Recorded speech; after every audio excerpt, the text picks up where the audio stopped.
Pour la quatrième position, celle du nous, vous incarnerez ou représentez le système tout entier. Vous êtes partie intégrante du collectif. Cette position est principalement utilisée pour forger un esprit de groupe ou un esprit d'équipe. C'est celle qu'utilise un orateur quand il souhaite rassembler ou impliquer son auditoire. Ou encore celle que vous utilisez lorsque vous parlez de votre famille, de votre club sportif ou de votre parti politique. Un peu comme si vous en étiez le porte-parole. Arrive enfin la position méta. Cette position méta est le lieu de rassemblement des informations collectées dans chacune des autres positions. C'est le lieu où vous intégrez tout ce dont vous avez pris conscience.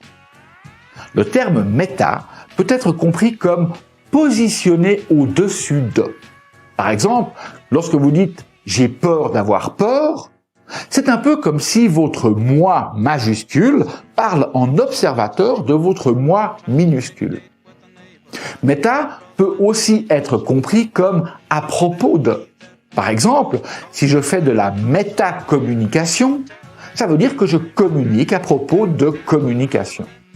En général, dans les techniques PNL où nous utilisons physiquement l'espace et le temps, la position méta est une position intermédiaire et transitoire. Intermédiaire parce que c'est dans cette position ou dans cet espace que vous intégrez les nouvelles informations obtenues, enrichissant ainsi votre carte du monde avant d'explorer de nouveaux points de vue. Et elle est transitoire parce que dans cette position, vous n'êtes pas vraiment actif. Ce n'est pas de la position méta que vous donnez vie à vos actions. Pour que vos actions prennent vie, vous devez en ressentir le désir. Vous devez être pleinement associé à votre état interne, donc en première position. Alors qu'en position méta, vous êtes dissocié. Vous êtes un observateur de vous-même.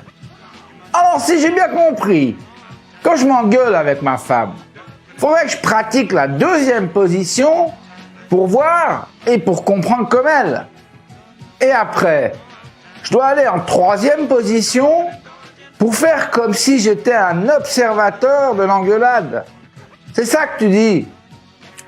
Oui, c'est une bonne manière de faire pour élargir ta perception d'une situation et adopter un comportement adéquat.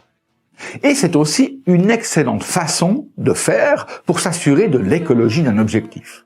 D'ailleurs, on a déjà parlé de cette notion d'écologie et tu te souviens sûrement qu'un objectif écologique, c'est un objectif qui préserve les bénéfices secondaires pour ton sujet comme pour son environnement.